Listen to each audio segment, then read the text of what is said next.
So yes, thank you everybody. My name is Camille Graham and welcome to our Women in STEM panel. Before we introduce our four amazing speakers, I did want to extend a huge thank you to Hardy Diagnostics for hosting us at their facility today.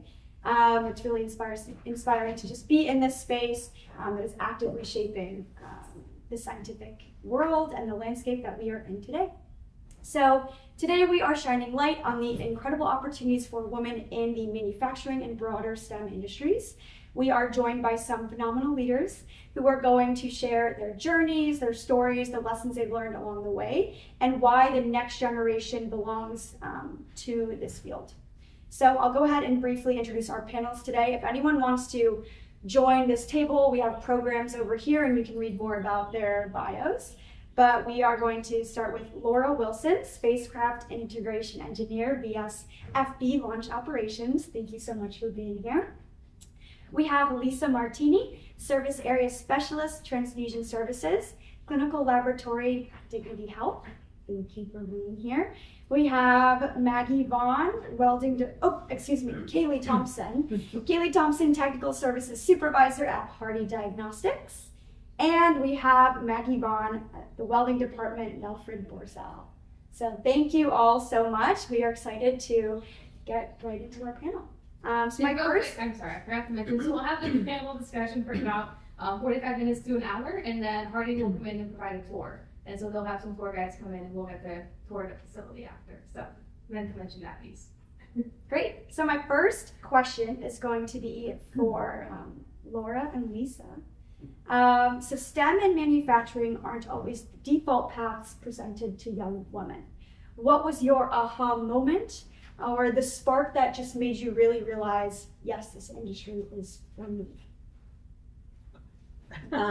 So I had a high school counselor that I originally wanted to be a math teacher. So I was really into math. I loved math. It was my dream to be a math teacher, and I taught when I was in college. But really what sparked my interest was when I got an internship with Lockheed Martin.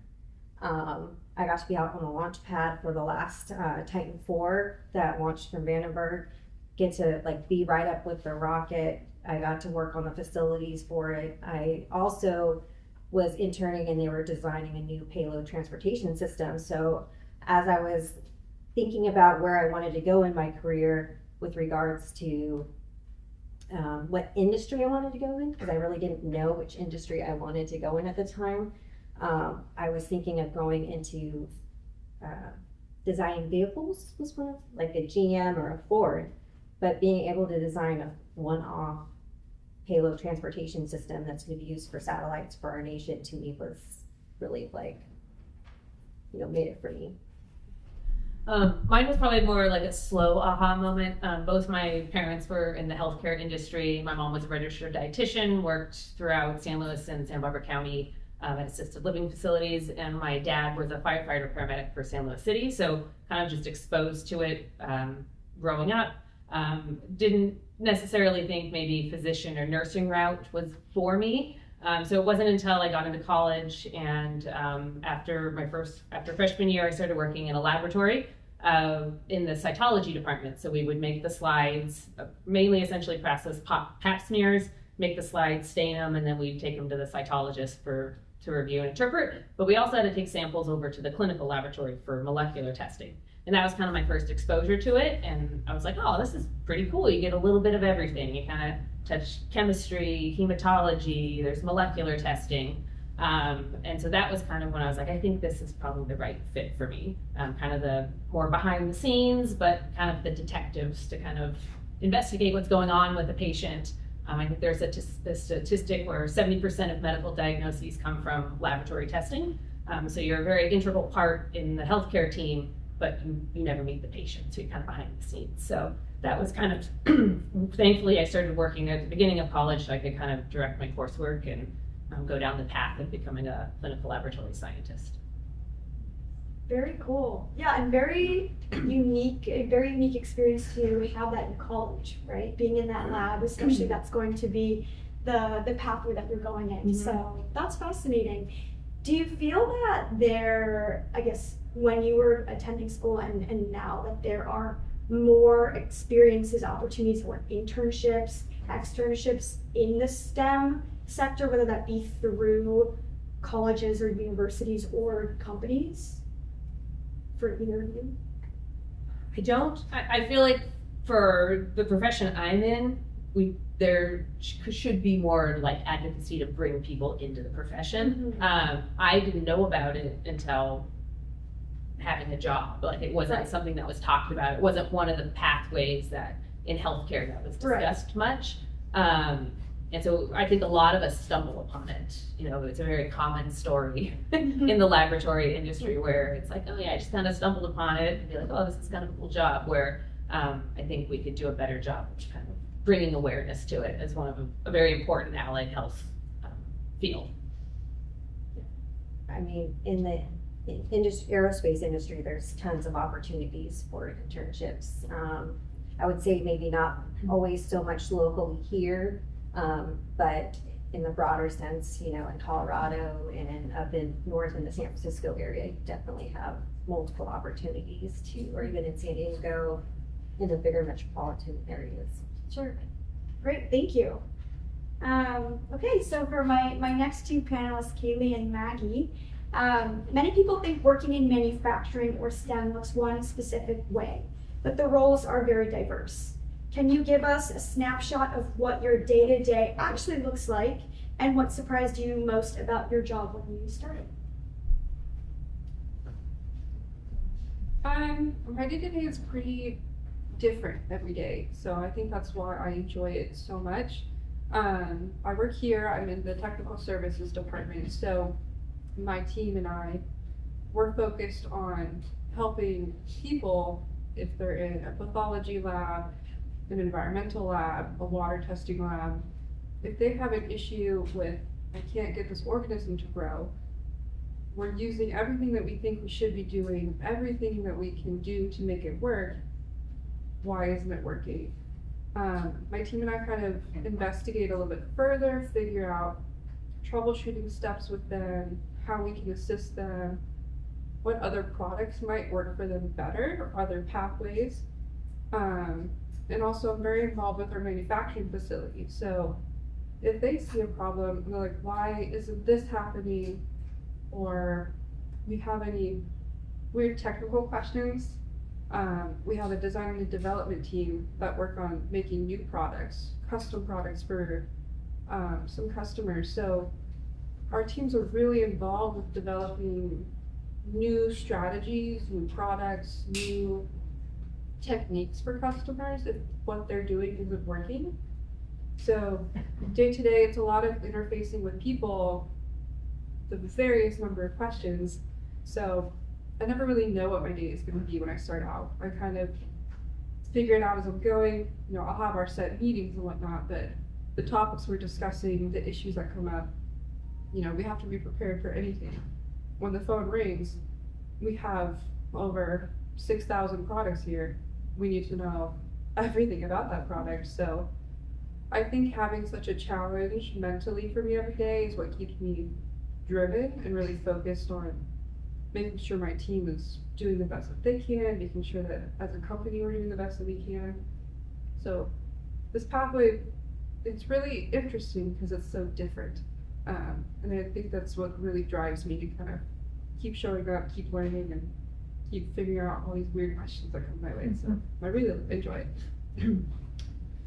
So my day-to-day, I would say there's no two that are kind of the same.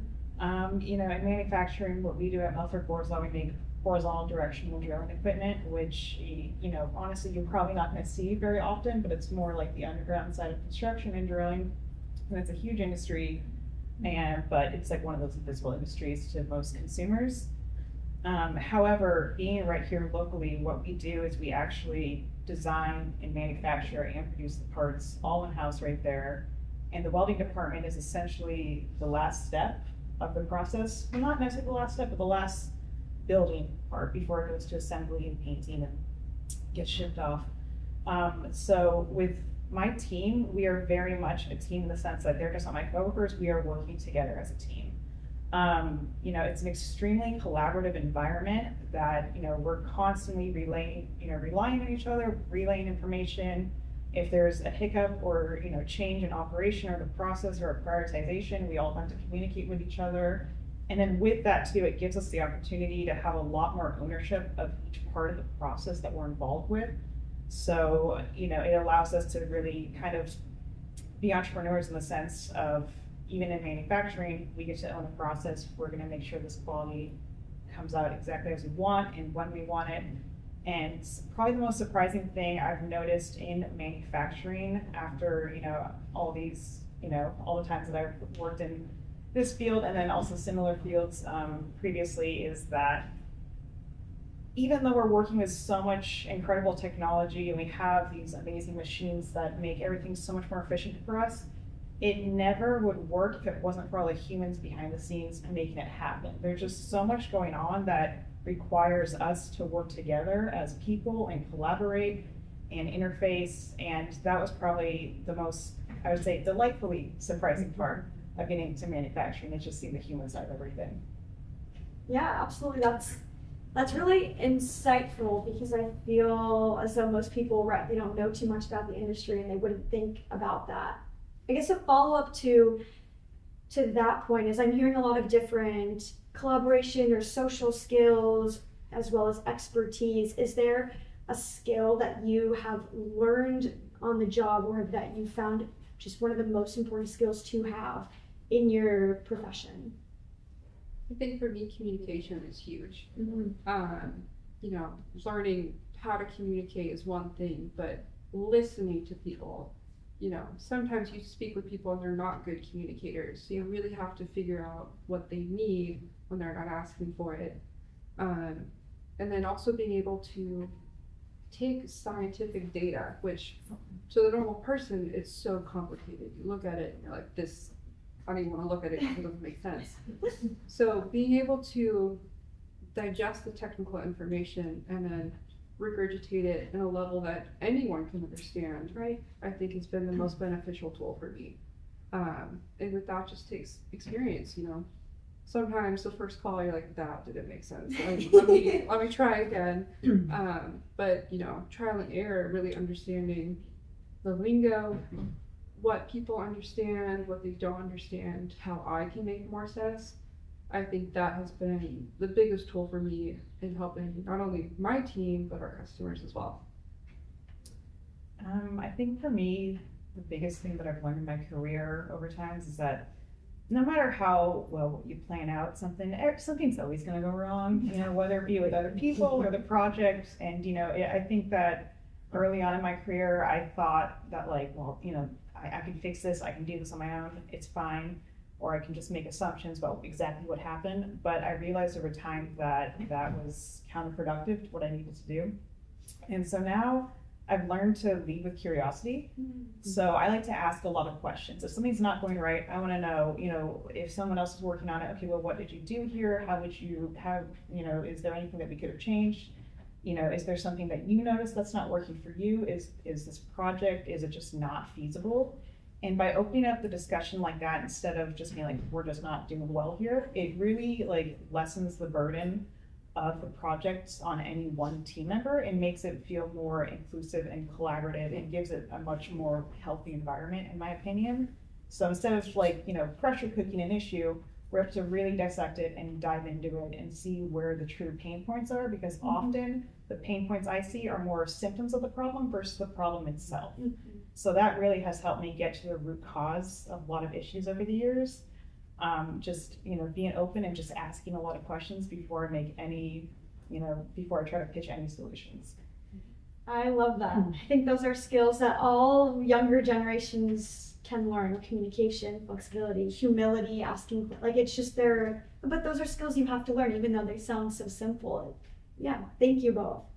We're going to go into our next round of questions tailored to leadership and lessons learned. So for Laura and Lisa, as you moved from technical roles into leadership, what was the biggest mindset shift you had to make? What is one lesson you wish you could go back and tell your younger self? Which is a very difficult question. Okay, so I think in the laboratory setting, you know, when I started, we call it a generalist. So you're working kind of in all areas of the laboratory. Your main focus is to put out, quality laboratory work in an efficient manner to help the patient.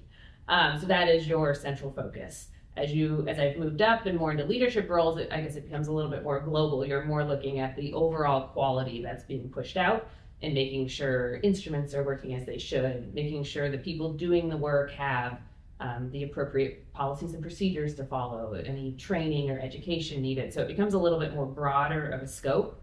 And I think to kind of echo what was just said about, leading with curiosity, I like that, I'm gonna steal that, is yes, as you move into a leadership role, part of your role is investigating any kind of fallouts, and rather than just making assumptions of, I know what caused this, we're gonna fix it my way, it's really making sure you're talking to the people doing the work, because as you become a little farther removed from actually doing the work, you might not know how the workflow works every day. So making sure you're getting feedback from the people doing the work, and listening to their ideas. They probably have an idea on how to maybe fix the problem or attempt to fix it. And so letting them be heard and really implementing some of the things that they suggest has been very beneficial. Usually it's not my idea, it's the people doing it. You're just there to kind of facilitate putting it into place. I think going back to your question and like what I would tell myself, a younger self, starting in the career field would be, enjoy the technical aspects before you move into more of the manager roles fully. A lot of times managers will see a good employee and they'll want to promote them early. So taking the time to really decide if that's a role you want to take, and if that's a career path you want to take. Learn to say no, I think, is a big thing for myself. It took me a long time to realize, hey, my workload is way too much. I need to say, like, I can't do this, or actually say it in a different way of, hey, I have X, Y, and Z. If you want me to do A, B, and C, X has to go. So like learning those types of skills, I think, is one of the biggest things that I would tell my younger self. Go back and learn what you're, and putting family first. Mm-hmm. Yeah, beautiful. I think that's really well said. Knowing our boundaries and when to say no, that is also a very hard skill to really advocate for yourself. And I like also the theme I'm hearing from a lot of the other panelists is how important your team is, how important collaboration is, right? It's not necessarily a one-person show, that you are who you work with. And that's a very selfless thing to say, but also a lot to recognize, right? That we need all of each other's ideas in order to succeed. And I love that. This next question, I think I'm gonna open to anybody that would like to respond. But we know that representation matters, but being the only woman in the room or on the floor is still a reality for many of us. How do you find your voice, your confidence, how you build your credibility and just advocate for yourself early in your career? And you kind of gave us a little transition into that question. But if there's anything that anybody else would love to add, please do. I'll start. I started in a lab that was only men. And I was the youngest by 20 years. Wow. So knowing that I was so young and inexperienced, and also facing the just profession of just straight men, it's a very interesting dynamic to work into. So for me, I found building my own credibility was extremely important. If I did something wrong, I took accountability for it, but I also learned from it. Mm-hmm. I think what helped me is building such a strong foundation. I learned to find my voice and be like, no, I did this, something else is wrong. The first thing a lot of people think of, like, oh, entry-level positions, they don't know what they're doing, they just did it incorrectly. So I found learning with science, being dependable, and being credible really allowed my voice to kind of stick out more and allowed me to grow within that field. And, you know, the guys I worked with, they weren't horrible, but I mean, they really helped me foster a sense of, you know, foundation and growth and teamwork. But just that first, like, initial, like, month, I was like, I am so overwhelmed, I don't know what I'm doing. And finding the legs to stand on and grow in your career is really hard when you don't have any other female role models. So seeing more pathways open and trying to like be your own person, but building your career was really important for me. I was like, you know, I'm gonna do this, I'm gonna be great at it, and regardless if there's no one else to see it here, I'm gonna do it because that's my self-worth is tied to what I do. So I really enjoyed it, I really grew from it, but it was definitely an initial challenge, and I think a lot of people face that. So it takes courage to grow from it, but I think for me, I got extremely lucky in a way in that I've been in male-dominated fields since I can remember.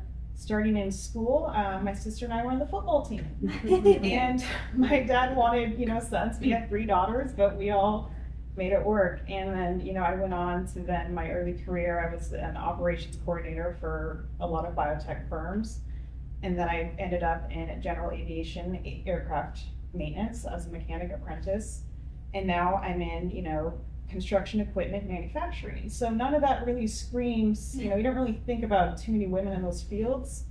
But I think where I've seen the most extremeness of being really the only woman in the room is when I was in aviation. And I still very am much now. I still fly, I still work on airplanes in my own time.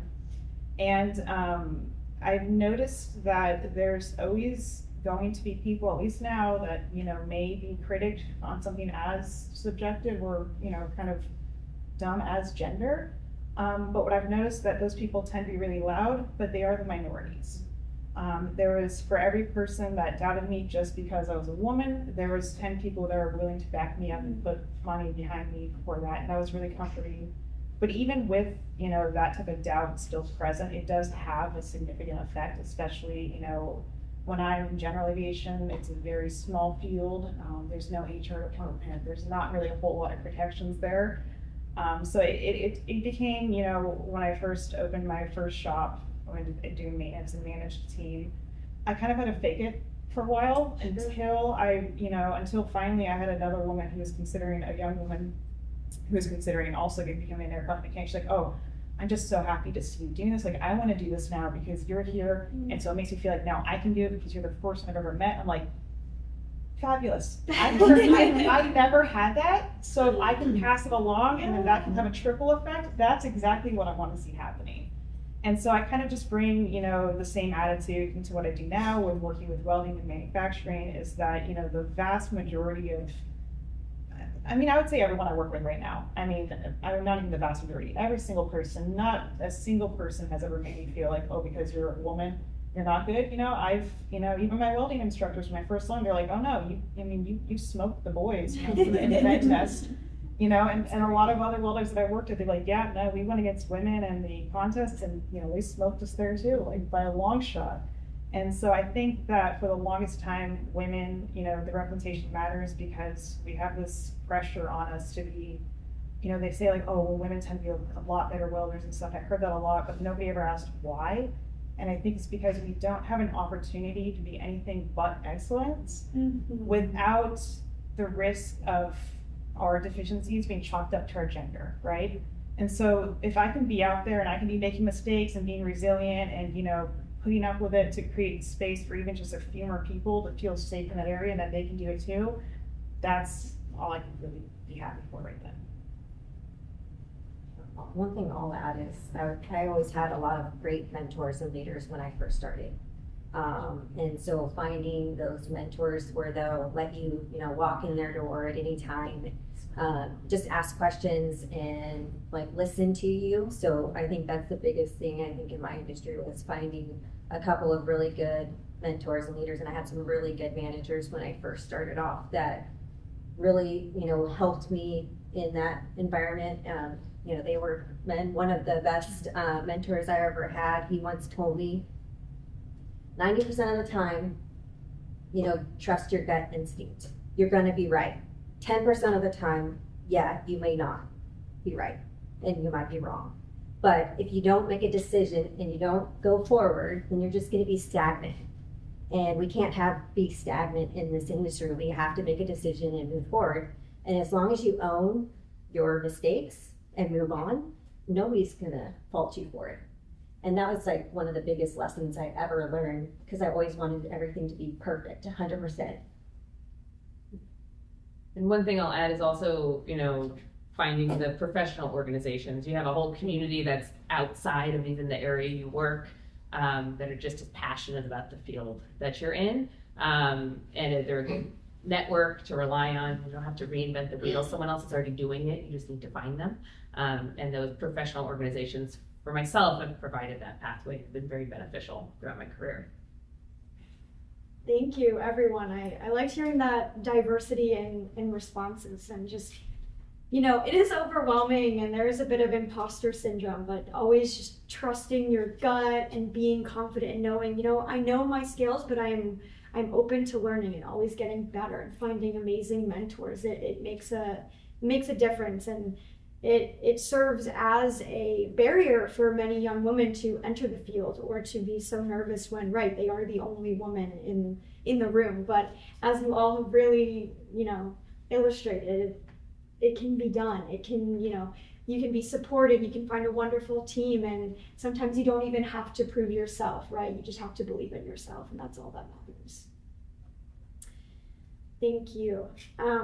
We're gonna do one last question before I open it up to anyone that in the audience that would like to answer or ask a question. And this again will go to all of our panelists. If you could give one compelling reason to a woman considering a career in STEM or manufacturing today as to why she should take the leap, what would that be? The ability to make a difference in the world. Mm-hmm. I mean, being able to, I mean, just hearing all the stuff you do for construction, that probably relates directly to what we do and the launch side, and you know, so just knowing that every little piece that in engineering and the STEM field, you're making a difference in the world. And I would say also, you know, it's kind of like an onion. Like, you know, you want to maybe go into a part of it, but there's so many more opportunities you don't even know about until you get into the field. Even myself, so I'm specializing now in the transfusion medicine blood banking side. So in the hospital, we'll do all the testing to make sure the blood products get into a patient are as safe as possible. And I didn't learn about that until I was in my internship. And then there's so many opportunities that you don't even know about until you actually start to get into it. I mean, hospital is one side. I'm sure there's CLSs here that work at Hardy and use their products in the hospital. So there's teaching. There's so many different avenues in just this one facet of STEM, and I'm sure it's very similar in all the other facets as well. And building off of that, I think the beauty of STEM is that you could start anywhere, and it's going to evolve with you. You know, if you start broad and kind of narrow down your interest, you're going to find a pathway. And I think that's the beauty of it. You can go from blood banking, CLS, construction. There's so many avenues. And starting anywhere is just, I think, the key point. Just start, and you'll eventually figure out where you want to go. Yeah, I mean, I echo everything you're saying about I think between STEM and manufacturing, there's not an industry that doesn't somehow significantly use those two things. And those are more like, those are differences we make in the world, but more like for me, what I've noticed internally by doing all these different jobs and, morphing my career over years, that it proved to myself I'm a lot smarter than I think I was, basically, than I thought I was.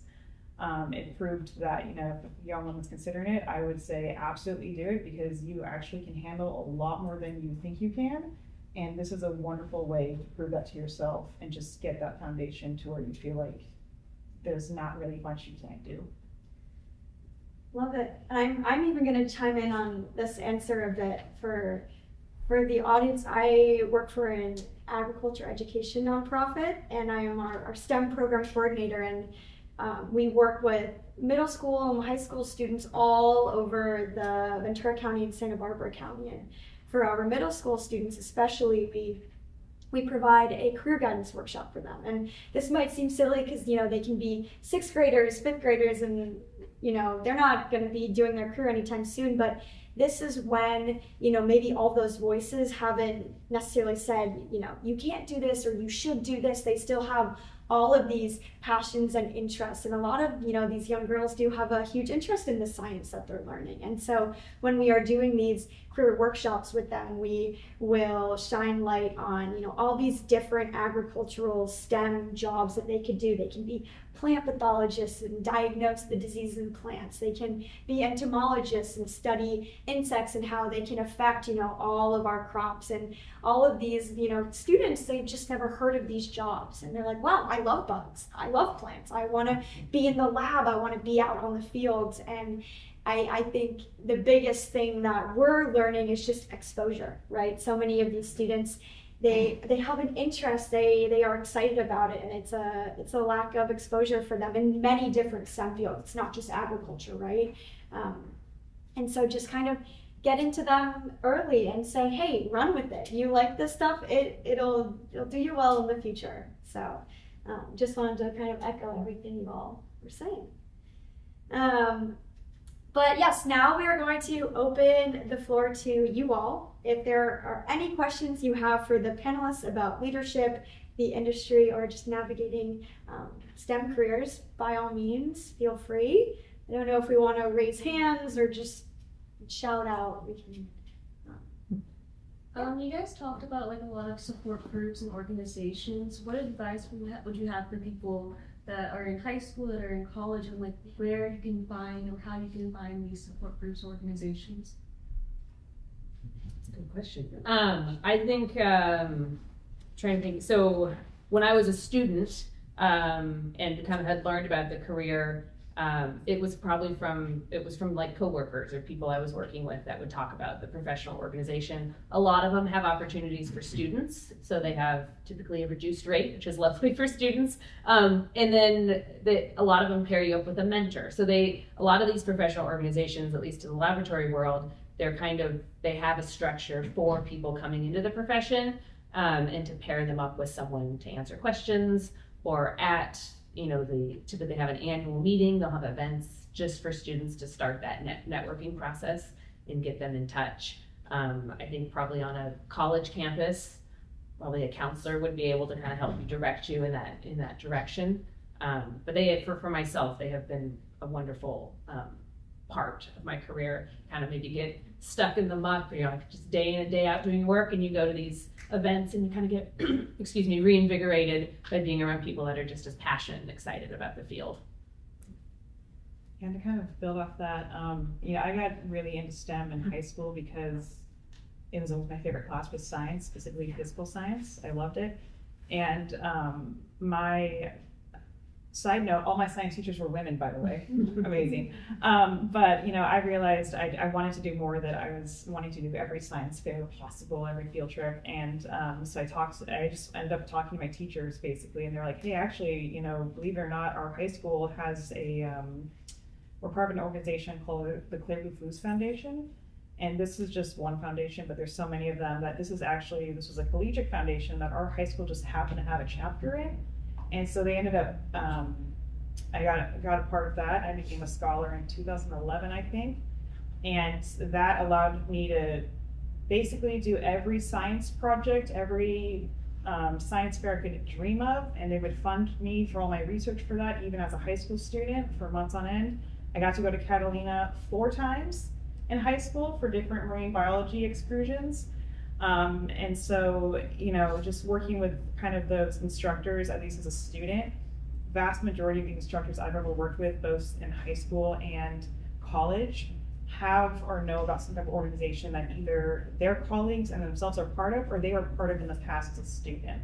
And then professionally, it kind of just echoes the same thing as well. I find, managers or people that I would look up to, and I would just talk to them and be like, hey, you know what? I want to be more involved with this. Like, what other, for lack of a better term, what other extracurriculars can I do? that'll help me with this. Is there a community out there? And 9 times out of 10, there definitely was. Anybody else want to answer that? Okay, any other questions? Yeah, please. Hi, I'm in marketing, and one of the things that I love about marketing is it's part art, part science. And I'm just curious because I think there's this stereotype that you're either left-brained or right-brained, and I feel like I am like right down the middle.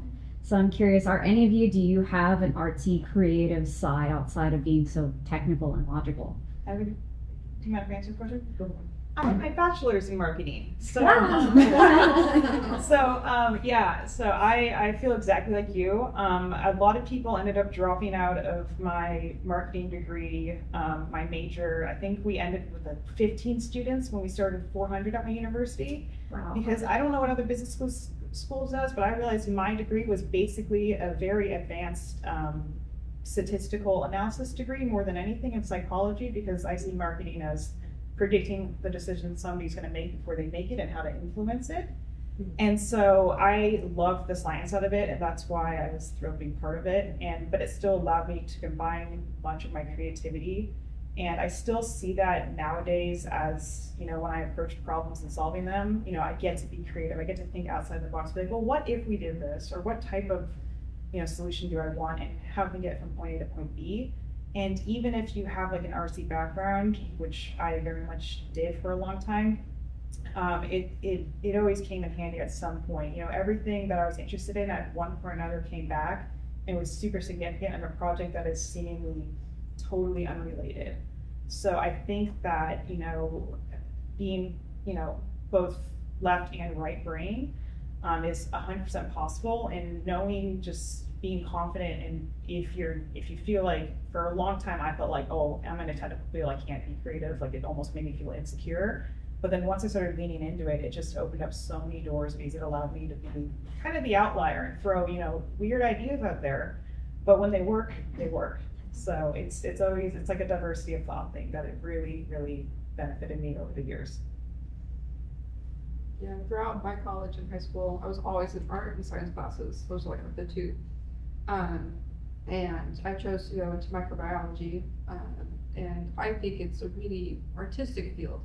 You're looking at these organisms, you have to describe them, draw them, and then you're working with culture media, so you get to make these really cool little ecosystem worlds.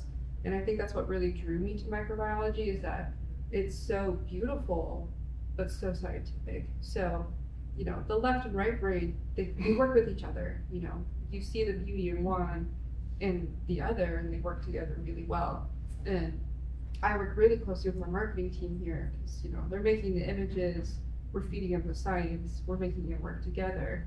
And, they don't need to be independent. They are very intertwined and can be very beautiful when you do it together. So a lot of times my technicians are like, can we make more auger art? So they'll like draw pictures with organisms, and there's an auger art contest once a year, and my team likes to enter it. So they'll put different petri dishes together, they'll have different organisms that make different colors, and they'll just try to puzzle piece this artwork together.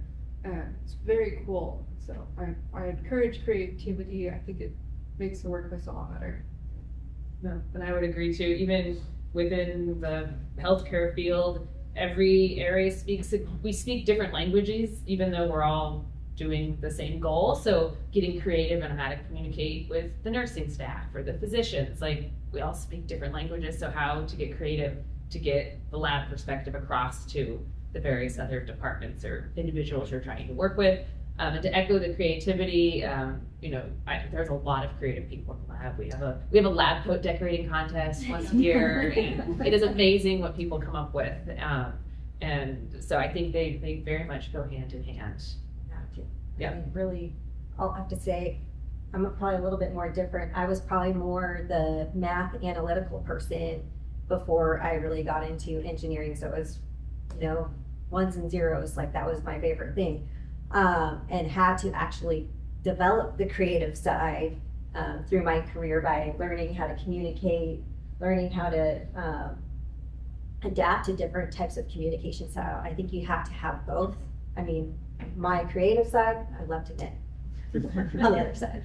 But I mean, and I have to say, like in the workforce, there's always like, you have to make it fun.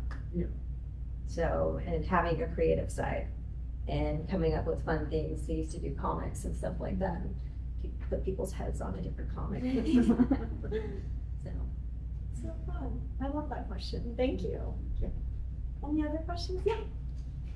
Are there any things you would like to see organizational leadership do to make more opportunities available or more equity?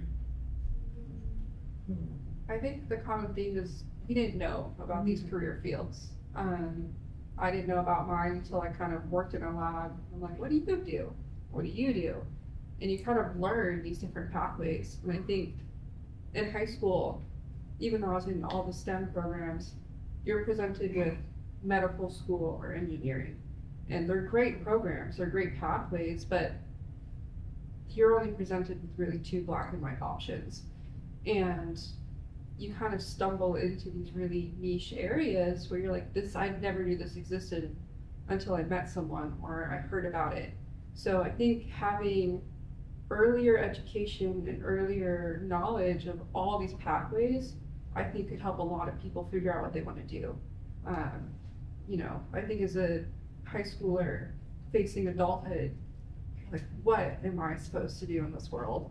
And having more options at first can sound overwhelming because there's just so many possibilities, but being able to be equipped with knowledge to make a decision to explore opportunities, I think would be very beneficial. The younger you are, to be able to kind of start exploring pathways before you hit a point you're like, oh, I'm stuck here. So I'd like to add on to that. And so you asked kind of what the leadership could do from a company perspective.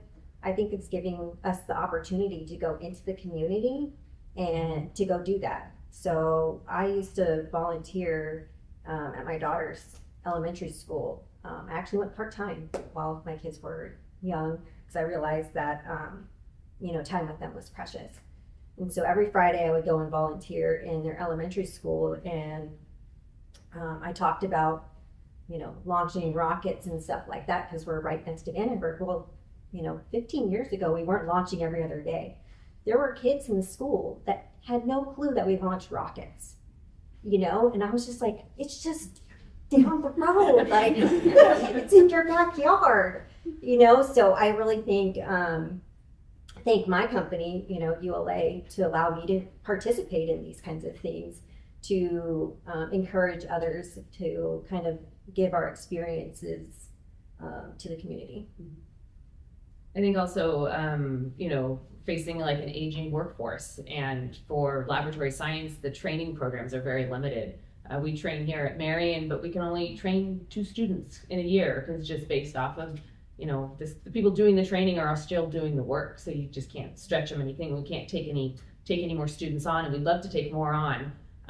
So it's a very impacted profession, and the linchpin is not having enough training programs. So providing support and awareness to that would be very helpful. And just to echo what everyone else is saying here, I think just I would say send your most passionate employees out into the community. Because they're going to be the ones that they may not have the perfect pitch, they may not speak absolutely eloquently as professionally trained as many of us tend to be, but they're going to be the ones that really spark the excitement. And just kind of giving them that experience without expecting anything in return. With my transition into aviation, that was my first big career transition. I really got into that because I learned how to fly, and then somebody gave me an introduction to aerobatics or stunt flying without expecting anything in return, and they ignited a really expensive passion in me for that. And that's something that I then, because of that, I got so into it. I really learned about the physics and what happens when you put your body under 8 G's of force, psychologically and physically. And then on top of that, that got me more into wanting to understand how these machines work, how we're actually able to do all this. and really transitioned me into more of like on the aerospace, like the scientific side of everything. And so it's just basically, you know, if you got somebody in your organization or you have a group that is, you're like, these people know what they're doing, they really love their job, regardless if they're perfect or not, those are usually, in my experience, going to be the people that are the best representation to get the younger workforce into, you know, whatever field you want them to potentially be interested in. Because also the fields are, you know, rapidly changing. On top of an aging workforce, with the way the technology is changing, I don't think a lot of people, young people, even know what's still available, because we're, you know, kind of giving like a lot of doomsday talk about like, oh, well, you know, computers are going to take our jobs and everything. That's not going to happen, I don't think, in our lifetime. Maybe some parts of it, but I don't think it's, you know, progressing quite that quickly. I think there's still plenty of opportunities for young folks, and just, you know, getting them involved and just letting them see from a practical standpoint with somebody who really loves it would go the longest way. Thank you. Yeah, I think it's right, exposure, experiential education, passion, and even if we had more, whether it be grants or internship funds or internship scholarships for organizations, companies that might, you know, as you said, Lisa, it's really difficult to pay your employees for the training. It's a capacity that a lot of organizations or companies don't have. It's a lot of time, and so if there's other forms of funding where, you know, that's going to go directly to those interns, it'll be an additional pay perhaps for those employees doing the training, because it's no easy feat, but it's important. And I feel like it would encourage a lot more experiential internships for students, just to get out there and understand what is available to them. Yeah. Well, that is all the time we have for today. So let's give a round of applause for our panelists.